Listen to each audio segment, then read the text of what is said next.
After the Battle of Kassel, when Baldwin VI, the husband of Richelieu, had died, as well as Arnulf, it was then up to Richelieu and her son, Baldwin II of Hainaut, to bring back their domination in the region. Richelieu and Baldwin tried to secure their position and regain Flanders from Robert, so they gave Hainaut as a fief to the Prince-Bishopric of Liège in exchange for a payment to finance their efforts, and made a coalition with the lords of Bouillon, Namur, Louvain, and Montaigu, but their efforts were in vain and they remained separate. This also made Hainaut an imperial fief going forward, being under the bishop. Henry IV let all the imperial fiefs held by Hainaut to be held now from the Bishop of Liège. Now all their family lands, allieds, and fiefs were to be received in liege homage from that bishop, but not the Church of Blessed Wodru in Mons. The main chronicler of this time in Hainaut, he lived about a century after these facts, but he had, probably under his own eyes, the document of the charter itself that made the agreement between Bishop Théodwin of Liège and Richelieu and Baldwin II of Hainaut. The Count and Countess, well, the mother of the Count, would give military service of any kind at the expense of the bishop when outside of the county of Hainaut. The bishop would pay expenses for going to his own court and for going to the emperor's court as well, and provide safety. If anyone attacked Hainaut, the bishop owed at his own expense some protection. If a castle of Hainaut was taken and then the count was attacking it, the bishop would owe 500 knights of help, with the count giving him a just price for food. The bishop owed 3 40-day periods of any service whatsoever each year. The castellans of Mons, Beaumont, and Valenciennes were to give liege homage to the bishop. At Christmas, the bishop owed the Count of Hainaut and these castellans some garments worth 6 marks of silver in Liège currency, and unlike the other vassals of Liège, Hainaut did not have to satisfy the justice of Liège. Richelieu had the castle of Beaumont built to protect the southern border. Its tower still stands today. We also find here the beginning of a sort of administration household, kind of like the kings of France. There is probably something like it pretty much everywhere for as long as we know. But we're starting to get references to people like the steward, the butler, the chamberlain, the hostler, the cook, the baker. Baldwin II and his mother, Richelieu, also gave benefices to serfs who left Flanders and the Count of Flanders, their enemy. Gislebert says that Baldwin II had made an agreement with Robert I to marry one of his daughters, and that part of the agreement would be that guarantors would be put in Douai, which was still owned by Baldwin, and if things went south, it would be turned over to Robert I of Flanders. And apparently when Baldwin finally met this daughter, because sometimes they didn't know these people they were marrying until they met them really close to their marriages, when he met her, he was so disgusted with her that he sent her away and married someone else instead, the daughter of Henry II of Louvain, who Gislebert accidentally messes up the family relations in his description. This probably didn't happen, though, so it might either be an accident or maybe a tale, or it could also be something that Gislebert uses to justify why Douai was lost to Robert in the first place, because maybe it was a bit embarrassing, so this was an easy fix. When the First Crusade was called, Baldwin sold some of his lands to the Bishop of Liège to raise funds for the crusade, and he went with his distant family from Boulogne and also Flanders. Baldwin traveled with his distant relative, Godfrey of Bouillon, and was the rearguard at Antioch. After Antioch fell, Baldwin and Hugh, brother of King Philip, were sent to notify Alexios as per oath. So they went north but were ambushed, and while some escaped, we don't technically know what happened to Baldwin. He was probably killed, or he could have been even brought into slavery somewhere. In 1106, his wife Ida, the daughter of the Duke of Louvain, actually went down on a pilgrimage to look for her husband and did not find him. On her way back, we have a recording from Gislebert who says that she was attempted to be captured by the Count of Chiny, but she hid somewhere in the land of Saint-Hubert, the monastery there. But another chronicle says that this happened to Richelieu, her mother-in-law, some years prior, so we're not sure which it is. Gislebert says in gratitude she gave to the Abbey of Saint-Hubert some lands, but records show Ida and Baldwin had given them to them prior in 1088, not having to do with this incident, so it likely didn't happen.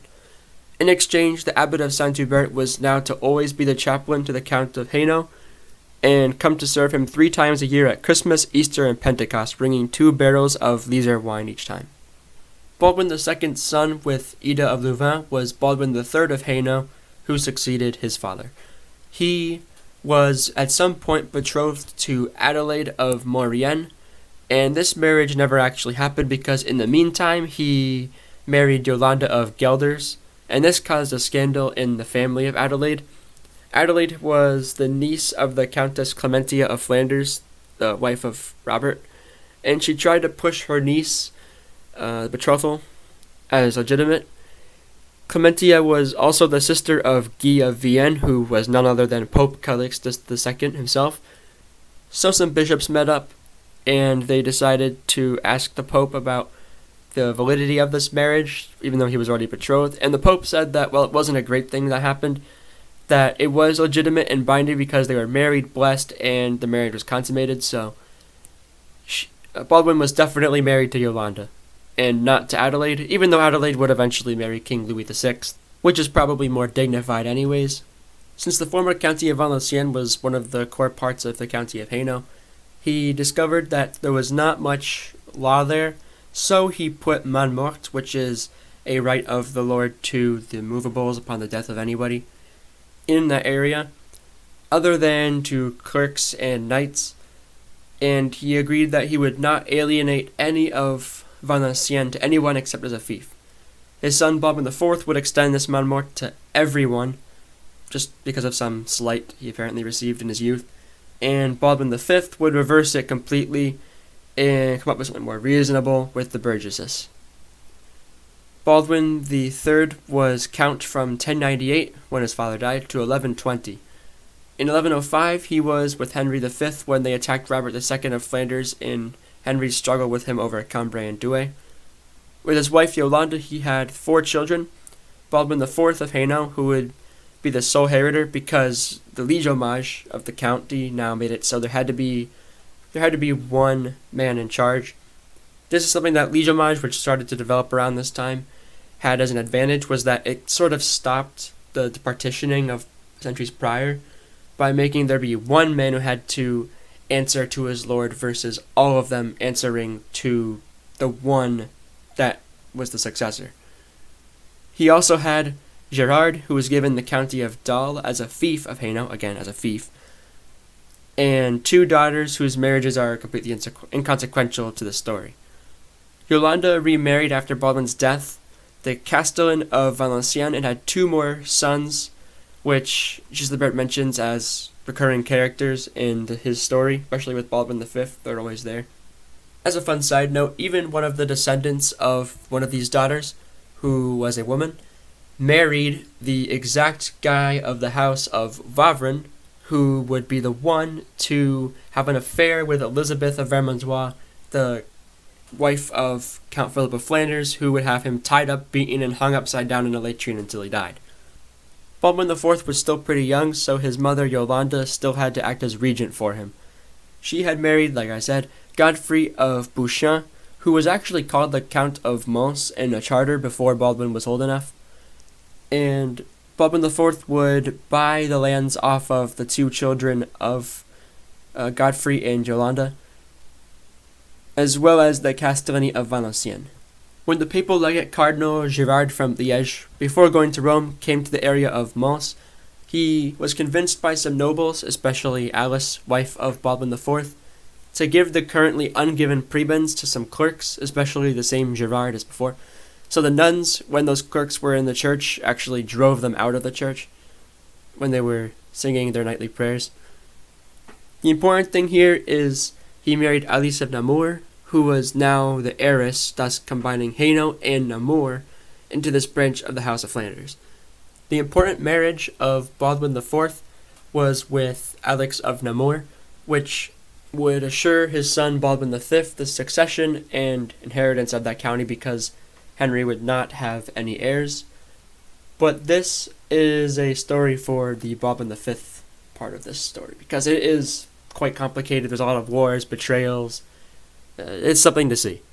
For children, Baldwin and Alix had Baldwin, who died young, Godfrey, who got sick and died before he could be knighted at just the age of 16, and who had actually been married to Eleanor of Vermandois, the sister of Elizabeth and son of Raoul of Vermandois, who would eventually go on to marry many others. And Baldwin, who would rule Hainaut, then Hainaut Namur, and then for a brief time, Hainaut, Namur, and Flanders, and then when his son succeeded him in Flanders, just Hainaut and Namur. Henry, who received a few towns and gave liege homage to his brother for them, and they had a few daughters, Yolande, who was married to the Count of Soissons, and then afterwards to the Count of Saint-Pol, Agnes, who was married to Raoul of Coucy, a grandson of the infamous Thomas Marle, who was one of the torturers of the Ile-de-France that Louis VI had to put down. One of Agnes's daughters would actually marry Robert of Dreux, who was the son of Count Robert, the son of St. Louis. Baldwin and Alex also had a daughter named Loretta, who was married to the Lord of Alost named Thierry, who we've talked about before, son of Iwan of Ghent. Baldwin IV is known as Baldwin the Builder because he built many stone walls, keeps, towers, and he rebuilt Saint-Wandreux for the third time in Mons after it had been burnt. He bought the town of Ath from a Brabant noble, who is also a peer of the castle of Mons and a father of Otto, a virtuous knight. At the behest of Count Philip of Flanders, some knights like Rasso of Gavre went to go oppose him there, but they weren't actually able to dare attack him when he had been able to fortify the place. Baldwin IV died on November 8th of 1171 due to an illness. Before he died, he removed some impositions on Mons and Valenciennes for the sake of his own soul and was buried in Saint-Wandreux, which was the spiritual heart of Mons and Hainaut. According to Gilbert F. Vercauteren, we have a record of the epitaph at the church that says, "Here rests Baldwin, Count of Hainaut, whose ancestor was Baldwin of Hainaut, who begot Baldwin of Jerusalem from Richelieu. This Baldwin begot Baldwin, who is buried in this church before the choir, from Alix, sister of Godfrey, Duke of Louvain. He begot from Yolande this Baldwin, a courageous and strong man, lover of justice and peace, humble towards the subdued, rebellious against enemies. He rebuilt this church of Saint-Wandreux, burned for the third time, and also built the house of St. Vincent of Soigny with lead, and encircled Mons with a wall, and built the basilica of Saint-Servais above the gate. In Valenciennes, he erected a palace and walls around the town. In Beaumont, he constructed walls around the tower. He built Binche, Le Quesnoy, Bouchain Castle, Resmes, Ath, from foundations and strengthened the towers and buildings. He died in the year of the Lord's Incarnation, 1171, at the age of 62, on the 7th of November. May he rest in peace. Amen.